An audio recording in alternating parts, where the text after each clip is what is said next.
Yes, I am Kelsey Murphy, and I actually just moved to the San Diego area probably about 6 or 8 months now. And I come from a background in advertising up in San Francisco. I was the account director for Elizabeth Arden and Nintendo up there, and then had a moment in my career where I was feeling that lack of fulfillment. What am I doing? What am I building? What am I creating for myself? What am I leaving behind? And so I did a bit of a transition, and I did it at my agency first. They tended to put me on the accounts where they needed. They had some personalities with these amazing, brilliant creatives and these amazing business minds, you know, the president of Nintendo that just did not see eye to eye. So they ended up putting me in those situations to help them communicate and help them figure out how to create these commercials and campaigns in an efficient way, in a productive way, and in a way that helped that relationship to grow. Hi. There's Rebecca. No worries, come on in. Also, I was in San Francisco for about 8 years in advertising. I was the account director for Elizabeth Arden and Nintendo and Comcast, and then had a moment where I was like, what am I doing? What is my life leading up to? What am I spending these million hours a week doing? What am I going to leave behind?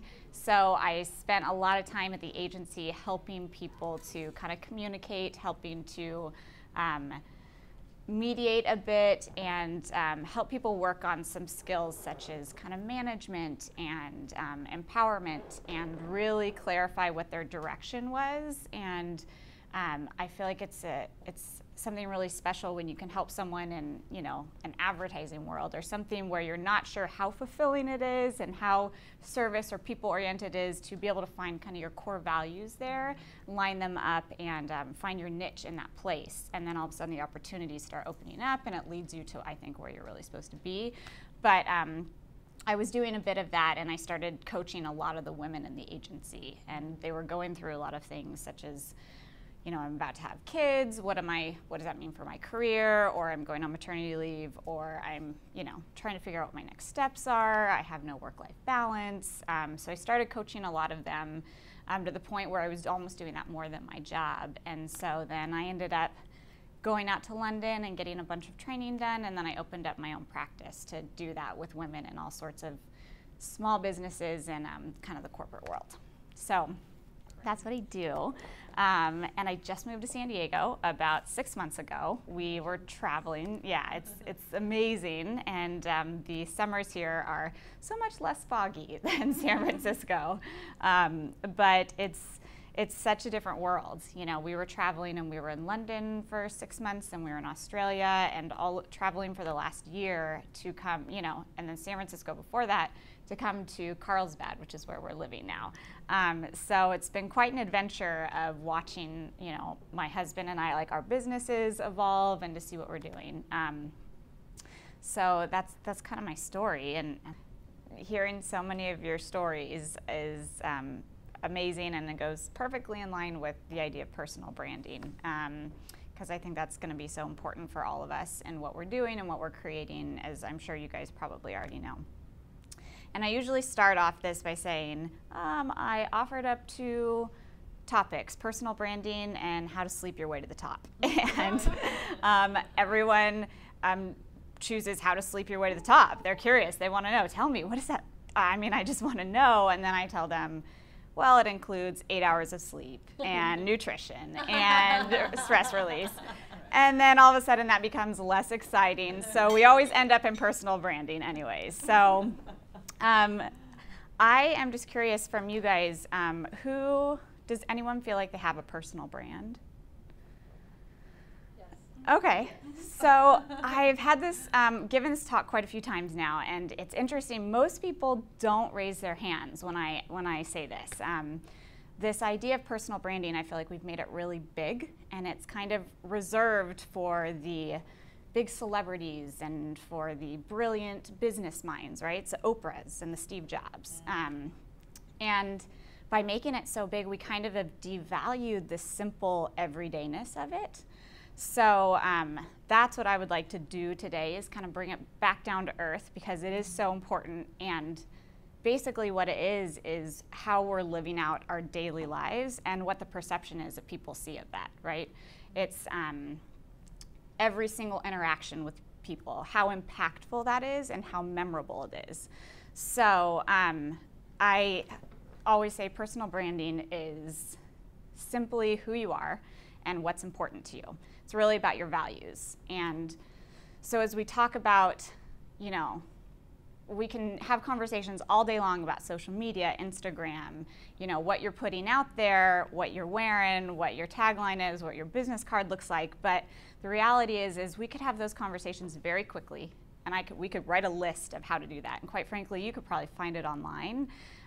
What ends up, especially for groups of women like us, being the harder thing is really finding a way to authentically live out your brand and feel really fulfilled by it and feel really strong about it, and let that catapult you into success and let that help you make the money, because that's when that success starts to feel more genuine, more real.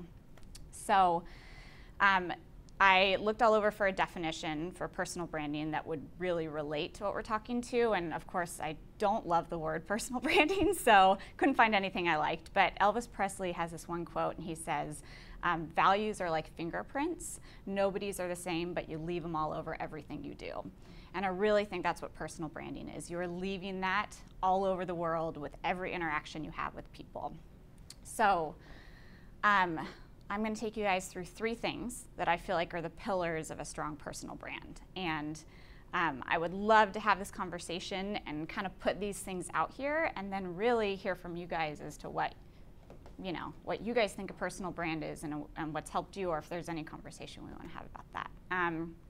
The first thing for me is daily integration. So it's really about integrating your personal brand, integrating what's important to you in every single tiny moment of your day. Like we just said, personal branding is who you are and what's important to you, but really I feel like personal branding is what your daily actions are saying about who you are and what's important to you. And again, we've made it this big grand idea of personal branding, when really it's these very simple daily moments. I am reading this book by Stephen King. Have you guys ever heard of On Writing by Stephen King?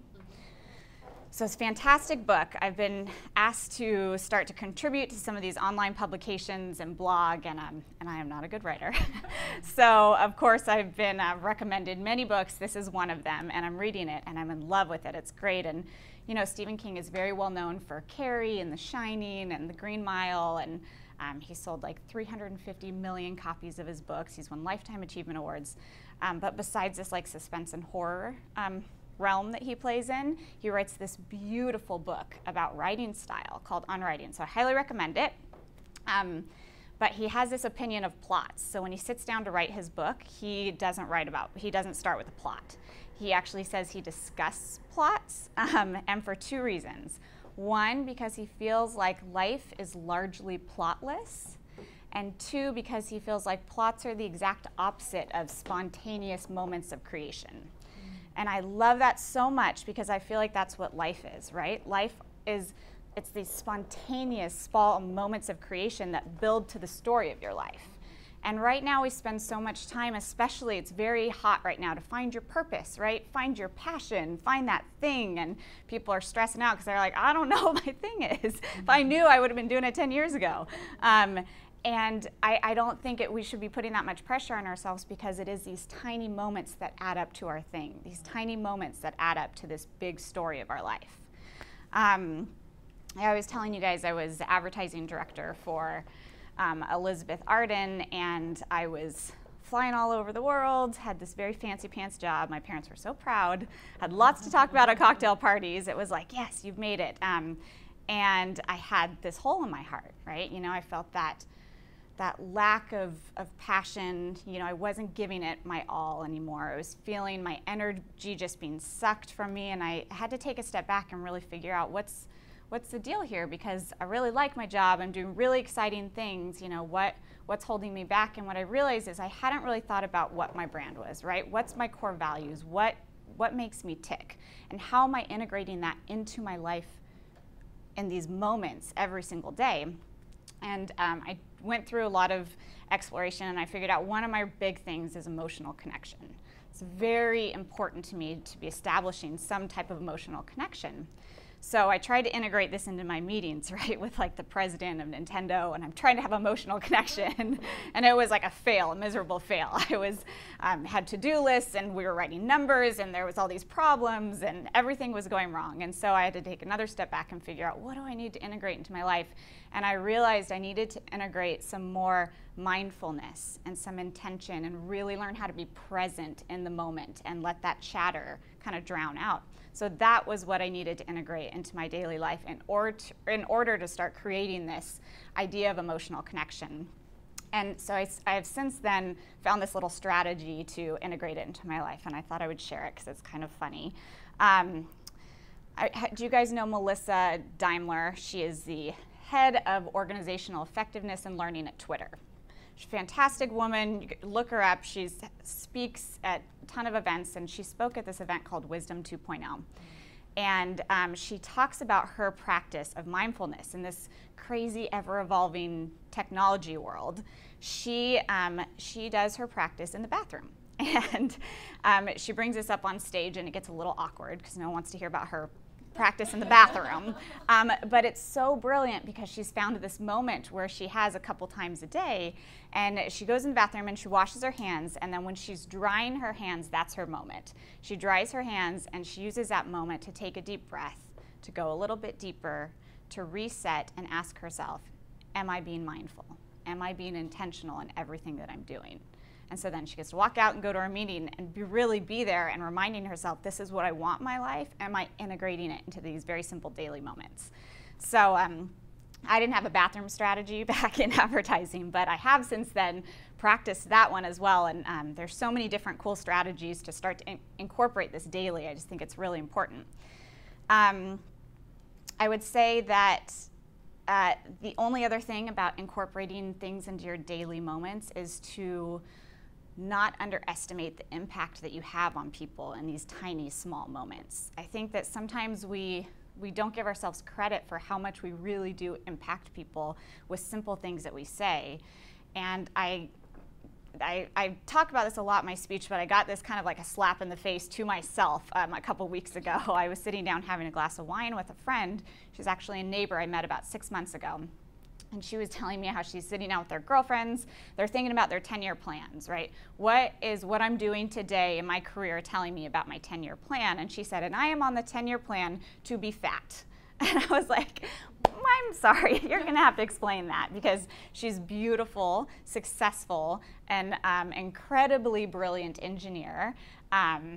Incredibly fit, and she's at this great medical device company where they're always promoting health and stress relief and all this great stuff. And I just said, tell me what you're talking about. And she said, well, I always think about what you told me the first day that we met. And she said, I'm progressing in my career, and I'm really happy, and I'm working on being fulfilled, and I'm working on all of these things, but I'm not taking care of my body. I'm not eating healthy things. I'm not getting enough sleep. My stress level is not going down. So when I look at these things, I think about, if I continue this for 10 years, where am I going to be? And she said, and remember that first day we met, I came home from work, I was almost in tears, which is very rare for her, and she met me at the bar because I was new to the street. I was like, hey, I'm the new girl. And she comes up, shakes my hand, and she tells me her story, and I say, well, of course you're about to cry. Your body is screaming at you. Your body is screaming, take care of me, take care of me. And if you don't, it's not going to take very good care of you, And I said it very much in passing, and she says, I think about that every single day. And I'm like, I don't even remember saying that. I don't even remember that part of the conversation. But we do have big impacts on people. Small things that we say, probably you might not have that moment where that person has a glass of wine with you and tells you, hey, 6 months ago you said this one thing I think about every day, but it happens. And once you have conversations with people a little bit more, maybe listen for those things, because they might mention something that you forgot, that you told them 6 months ago, that they're carrying with you. So daily integration, and remember the little moments are really important. Second thing is self-talk. So we all have our own internal dialogues, right? And they can go a little negative sometimes, especially when we're trying on outfits that might not fit us the right way, or you know, we're in situations where we feel inadequate, or we don't feel like we know quite as much, or we're, you know, starting new businesses, or we're tapping into these new industries where we're no longer the category expert. So we start to have this little bit of negative self-talk. I do it with public speaking, quite frankly. I'm really happy I'm sitting on a bar stool right now because I get a little shaky and I forget to breathe sometimes, and I have this negative self-talk that's like, Kelsey, you talk too fast, you use your hands too much, you're so excited about what you want to say that you get it out so fast no one can understand it, it's not clear, and I have this self-talk that goes on my head. It's really exhausting. And I think all of us have certain triggers where we do it, right? We have certain times, and there's already so many naysayers out there. There's so many doubters. There's so many people that are going to challenge us already. It's interesting that we still allow ourselves to have so much negative talk in our head. And it's scientifically proven that our thoughts influence our actions. So it is crucial for us to be having a positive, self-loving, confident internal dialogue going on in our head all the time. And Dr. Ivan Joseph says this in one of his talks he gives, which I love. He says, it's not about faking it. It's not about ego. It's not about pride. It's about finding very quiet moments where you can practice your affirmations and your self-talk. So again, this is not an easy thing, right? This is a habit. This is something where we have to create this new habit. And as you guys know, repetition physically changes your brain, right? We're creating a new neural pathway. And every single time we repeat it, it gets deeper and deeper and deeper. And then ideally within 66 days, hopefully that habit has set in to become something very natural. So I've worked with a lot of my clients on trying to figure out what works for you? How can we reframe your internal dialogue? And I have a client who started her own business a couple years ago. She's out in London, and she does these trainings. And she's grown to the point where she has trainers come in and they do all of the talking for her, all the training. But inevitably, she still has to get up and do a little bit of talking. And I feel her pain. She hates public speaking. She hates it. And we've had to reframe the way that she goes into these situations, and we've created this note on her iPad, and on the note is a list of all her strengths, you know, that she's created. But not only that, we went through an experiment where we had her reach out to friends and family and say, I'm doing some market research, can you tell me what you think my strengths are? And the results you get back from that kind of stuff are mind-blowing. People give you strengths that you're like, oh my, I would never have thought that would have been a strength for me. Like, I think I'm actually terrible at that. So it was her list of strengths and then everybody else's list of strengths. So she could see all of those, and then pulled some testimonials and pulled some moments where she remembered having that confidence. And she spends some time with that note. Sometimes it's 15 minutes, sometimes it's 45, but she always spends some time with that before she goes on stage. So she's creating a brand new internal dialogue and creating a brand new habit for herself.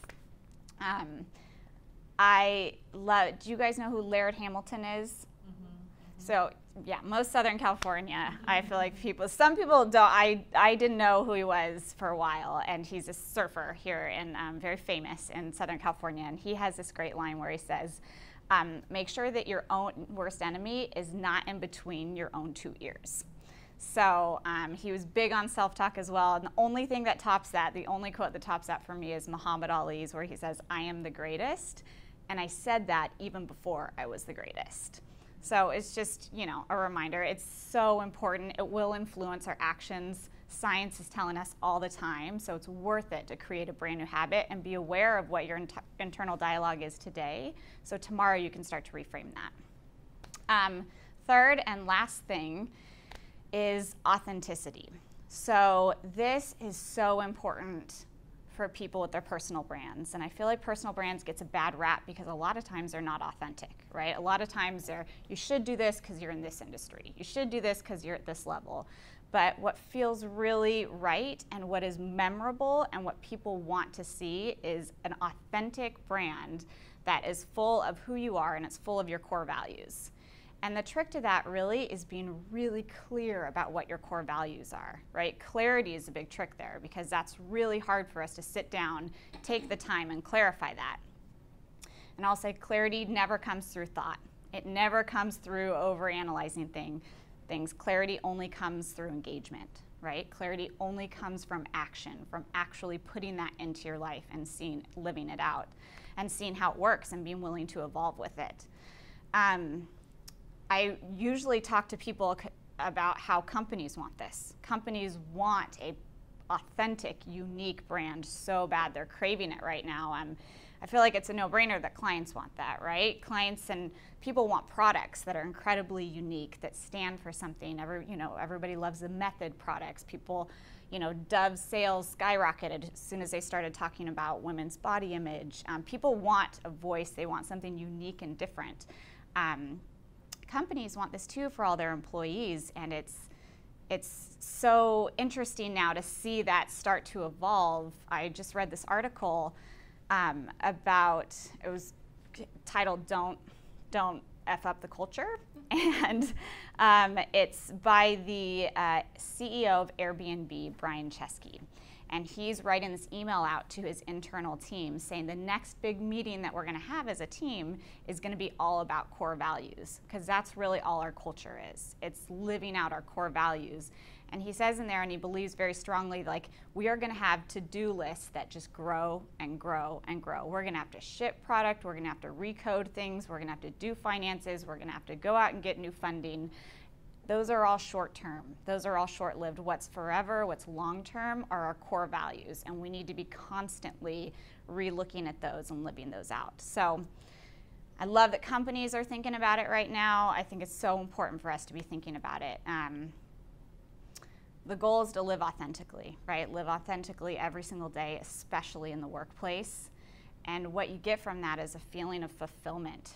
You get a genuine feeling of success. You get the feeling that you're doing what you're meant to be doing. You get clarity around your passions and your dreams because you're being so true and authentic. And when you put that out there, I've seen so often the opportunities that come to you and the opportunities then that you're approached by are so much more in line with what you want, because you're putting yourself out there authentically instead of putting something out there that you think someone wants.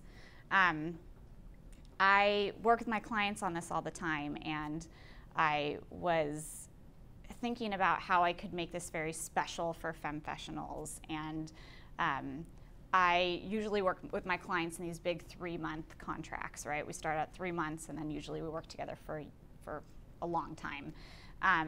But when I talk about personal branding, I usually get a lot of phone calls and a lot of emails afterwards, like, hey, can we just jam and talk about this for an hour and a half or 2 hours? I just want to make sure I'm getting clarity on this. And I also want to ask you a couple questions around my specific industry and my situation, because there are some things I do need to know about social media, and there are some things I do need to know about some situational things. Those aren't to be ignored, and I'm not saying they're not important. I'm just saying we prioritize those things when we should be prioritizing these other things. So if this strikes a chord for anyone and anyone wants to have a conversation with me about this, I would love to connect after this and finish this dialogue and get it more specific. I will say the toughest thing about living authentically at work is you have to be really brave to do it. It's really tough. You have to have courage to do it. So that's my final call to action tonight, is to be brave enough to really prioritize living out authentically, confidently in every single tiny moment of your day. The words of Steve Jobs are my favorite here. Here's to the crazy ones, the misfits, the rebels, the troublemakers, the square pegs and the round holes. And I love that because I feel like one of those people. And I feel like we are meant to be different. We're meant to be unique.